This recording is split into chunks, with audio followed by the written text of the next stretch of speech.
மாண்புமிகு பேரவைத் தலைவர்களே, நிதிநிலை அறிக்கை மார்ச் 14ஆம் தேதி நிதி அமைச்சர் அவர்கள் இந்த சட்டப்பேரவையில் தாக்கல் செய்தார்கள்.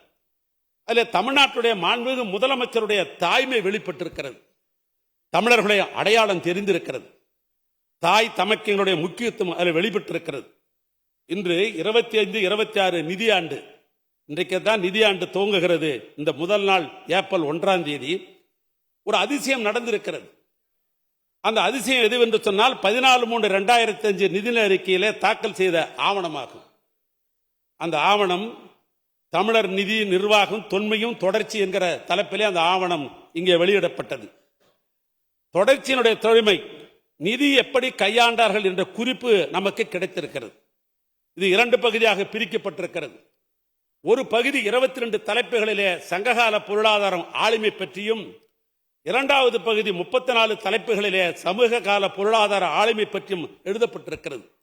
முடியாட்சி முதல் குடியாட்சி வரை தமிழர்களுடைய பொருளாதார நிலை குறித்து இருக்கிறது.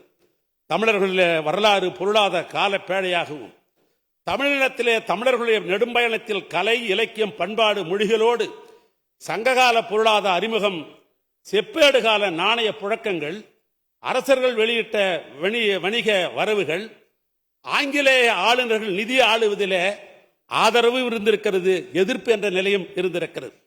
இரட்டை ஆட்சி, அதாவது மாண்டேகு சென்ஸ்போர்டு அவர்களால் 1920ஆம் ஆண்டு பரிந்துரை செய்யப்பட்டு டிசம்பர் 17ஆம் தேதி முதலாக தமிழ்நாட்டிலே நீதி கட்சி ஆட்சி நடைபெற்ற காலம். அப்பொழுது சட்டமன்றத்தில் நிதிநிலையை பற்றி இப்பொழுது நாம் எப்படி விவாதிக்கிறோமோ அப்படி விவாதம் என்று அப்பொழுதுதான் வந்திருக்கிறது.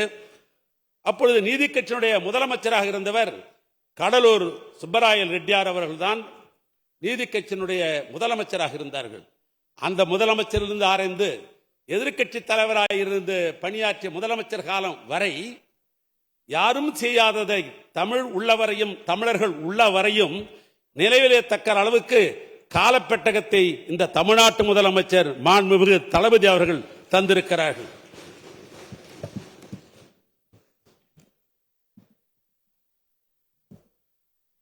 இது எல்லாருடைய டேபிளிலும் இது வைக்கப்பட்டது. இது சாதாரணமானதாக தயவு செய்து சட்டமன்ற உறுப்பினர்கள் கருதி விடாதீர்கள். இது சாதாரண உழைப்பு அல்ல. இது சங்ககாலத்தில் எப்படி நிதி ஆண்டார்கள் என்பதையெல்லாம் இதில் குறிப்பிட்டிருக்கிறார்கள். அதற்காக 234 சட்டமன்ற உறுப்பினர் சார்பாக தமிழ்நாட்டு முதலமைச்சருக்கு என்னுடைய கோடான கோடி நன்றியை அவருடைய பாதமலர்களில் வைக்க காணிக்கையாக்குகிறேன்.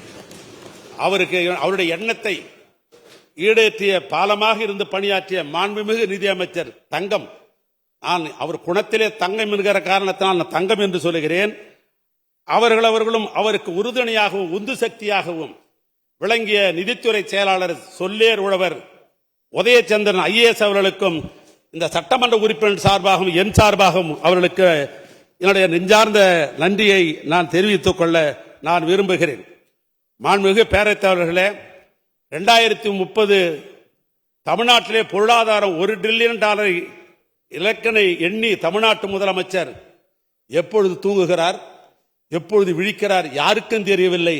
என்னை கேட்டால் 24 மணியும் குழைத்துக் கொண்டிருக்கிற ஒரு ஒப்பற்ற தலைவர் தான் தமிழ்நாட்டுடைய முதலமைச்சர்.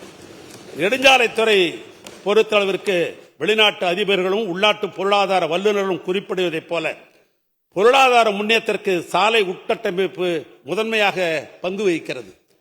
அதனால் பொருளாதார வல்லுநர்கள், IIT பேராசிரியர்கள், எங்கள் துறையை சார்ந்த தலைமை பொறியாளர்கள் அத்தனை பேரும் ஒருங்கிணைத்து 5/3/2025 ஒரு கருத்தரங்கத்தை நான் நடத்தினேன்.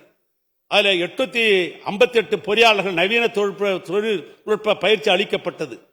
இது தவிர சாலை பாதுகாப்பு தணிக்கை பயிற்சி, அலுவலர்களுக்கு நிர்வாகத்திறன் மேம்பாட்டு பயிற்சிகள் மூலமாக பாதுகாப்பான சாலைகள் அமைக்கப்பட்டு மாண்புமிகு முதலமைச்சருடைய எண்ணங்களை புரிந்து கொண்டு அவர் இலக்கை அடைய வேண்டும் என்று எங்களுடைய நெடுஞ்சாலைத்துறை புதிய நுட்பங்களை பயன்படுத்தி பாடுபடும் என இந்த நேரத்தில் நான் தெரிவித்துக் கொள்ள நான் விரும்புகிறேன்.